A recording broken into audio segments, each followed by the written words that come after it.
importante resaltar que en Argentina más o menos hay 45.000 personas por año que se mueren por enfermedades relacionadas al tabaco.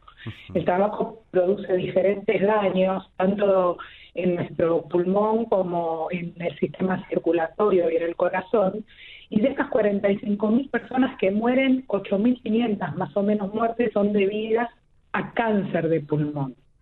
¿No es cierto? El tabaco produce daño de diferentes maneras en nuestras células, que son finalmente como los pequeños ladrillos que forman nuestro cuerpo, y eso hace que se genere el cáncer. Por eso es tan importante trabajar en programas de cesación de tabaco, ¿sí? Y por eso yo decía, bueno, el cáncer de pulmón es uno, pero también produce otros cánceres el tabaquismo, por ejemplo en la vejiga, ¿sí? O en tumores de cabeza y de la cabeza y del cuello. Es decir, que hay casi 14 tumores relacionados con el consumo de tabaco. Bastante. ¿Y cómo es que, a ver, por ejemplo, ya que lo menciona, no solamente el cáncer de pulmón, ¿cómo es que una sustancia que aparentemente ingresa al pulmón luego termina afectando, no sé, la vejiga? Bueno, porque parte de las sustancias que consumimos con el tabaco, ¿no es cierto?, de los químicos que tiene el tabaco, se eliminan por orina, por ejemplo. Así que es tan importante trabajar, recordar que mañana tenemos un compromiso todos, tanto los que no fumamos como los que fuman, en comprometernos, ¿no es cierto?, a detener, a disminuir el porcentaje de personas que fuman en nuestro país, que son más del 30% de la población. Si bien en los últimos años se ha visto un pequeño descenso, sobre todo un poco en los hombres, que antes venía bastante, la curva de uso de tabaco venía bien alta, sí se ha visto, por ejemplo, que a partir de los años 60 la mujer se ha incorporado a ser fumadora activa, ¿no es cierto? Y estamos viendo un ascenso más importante en la curva de adopción del tabaco, es decir, de fumar en las mujeres.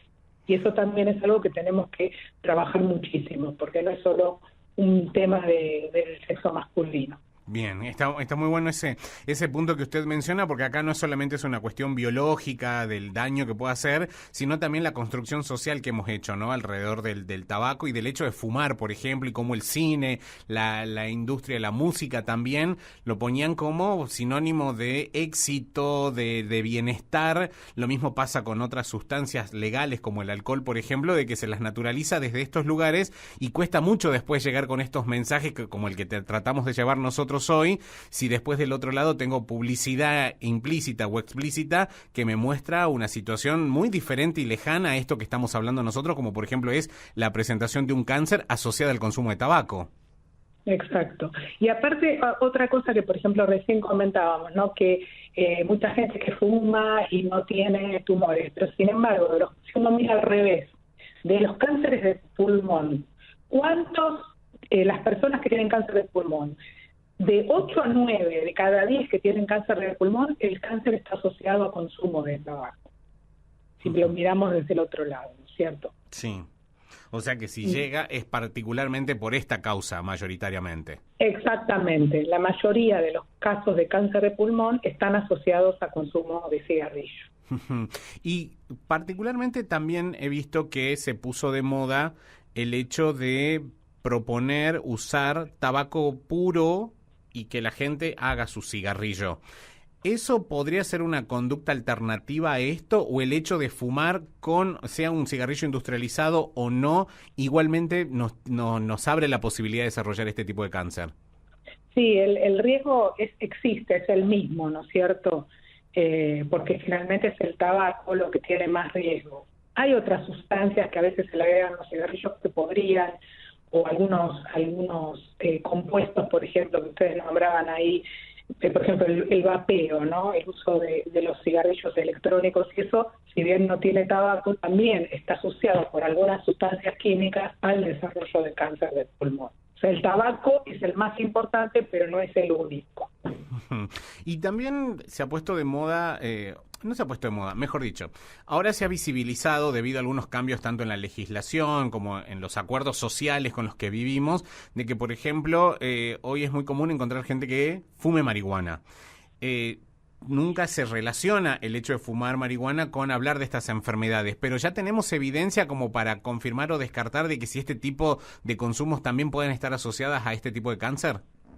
Sí, hay datos, no son tan, ¿no es cierto?, abrumadores como estamos nombrando con el tabaco, pero sí la marihuana, porque tiene sustancias agregadas que también producen daño en la vía respiratoria y también aumenta el riesgo de cáncer de pulmón. Perfecto. Así que, si bien, y además, si tenemos que mirarnos, si miramos la población, lo más frecuente es que se use el tabaco y no tanto la marihuana, pero la marihuana está vinculada también. Es decir, el hecho de entrar en contacto con estas sustancias a temperaturas tan altas en nuestros tejidos claramente no pasa desapercibido. Exactamente. Genera un daño. También, ¿qué ha pasado respecto o qué pasa, doctora, y sobre todo para ustedes que tienen el desafío de generar tratamientos, de mantenerse siempre actualizados en todas estas novedades, en el escenario de población adulta que en las décadas anteriores fumaba muy habitualmente y ahora también pensar en que tenemos fumadores muy, muy jóvenes que llegan en muy temprana edad a entrar en contacto con el cigarrillo? ¿Eso les cambia también el horizonte a ustedes a la hora de investigar, de desarrollar alternativas terapéuticas para, por ejemplo, los cánceres que también entiendo yo podrían empezar a aparecer antes? Sí, justamente hoy el promedio de las personas que tienen cáncer de pulmón es a partir de los 60 a 65 años el pico. Pero sin embargo, como de alguna manera el tiempo de exposición al tabaco, la cantidad y el tiempo de exposición, ¿no?, al tabaco, eso también tiene que ver, cuanto más joven empezamos, más acumulamos la lesión, ¿no?, en el pulmón. Entonces también, si bien no hay datos todavía, porque es cierto, como usted dice, esto se ha visto más en los últimos, pongámosles, 15 años, 20 años, que la gente más joven ha empezado a fumar desde mucha gente, de muchos chicos adolescentes. Pero sí vamos a ver esa tendencia, si no logramos controlar esto que es como una epidemia, ¿no?, el consumo del tabaco. Sí, por supuesto, es una epidemia.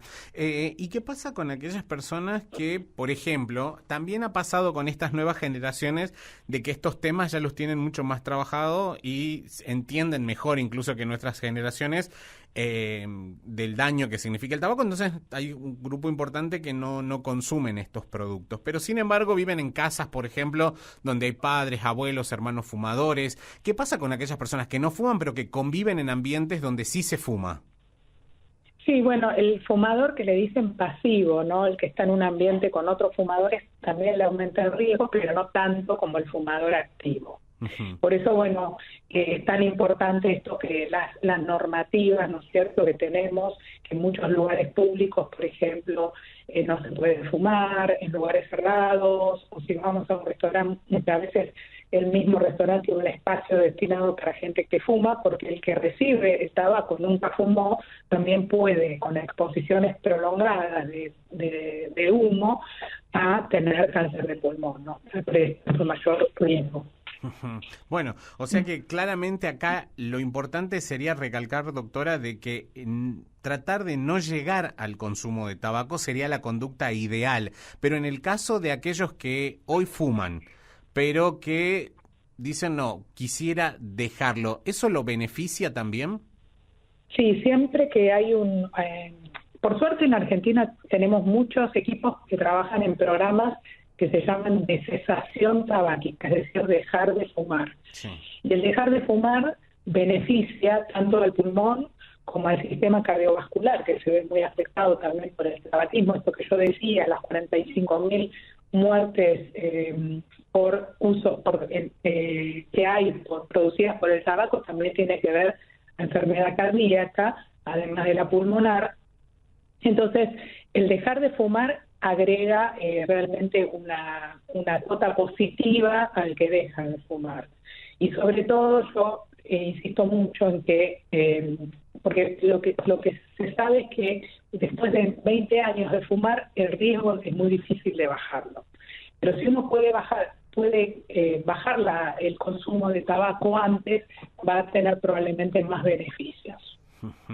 Y así sea, porque hay personas que tienen el hábito de fumar varios cigarrillos por día. Incluso hay personas que lo miden hasta por paquete de cigarrillo que fuma por día. Pero hay otro grupo de la población que se siente más aliviada de la posibilidad de que tal vez pueda desarrollar un cáncer de pulmón, porque te dicen, no, yo solo fumo el fin de semana, solo fumo un cigarrillo al día a la noche cuando vuelvo a casa.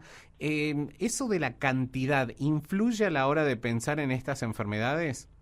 Sí, en general el consumir más de un paquete por día aumenta muchísimo más el riesgo. Uh-huh. Es menor el riesgo si uno fuma menos de un paquete por día, pero no es cero. Igual está, comparado con la población que no fuma, tiene riesgo. Y además, yo creo que también en el tema de cáncer tiene mucho que ver también cosas que aún todavía no tenemos bien conocidas, como es la predisposición genética, ¿no? Entonces, uno a veces ve, si bien sabemos que más de 20 cigarrillos es el riesgo más alto, muchas veces uno ve personas que con menos cigarrillos desarrollan en una edad temprana algún tipo de tumor, ¿no es cierto? Sí. Entonces yo diría que el ideal es no fumar, ¿no es cierto? Situación ideal es evitar el contacto con el tabaco.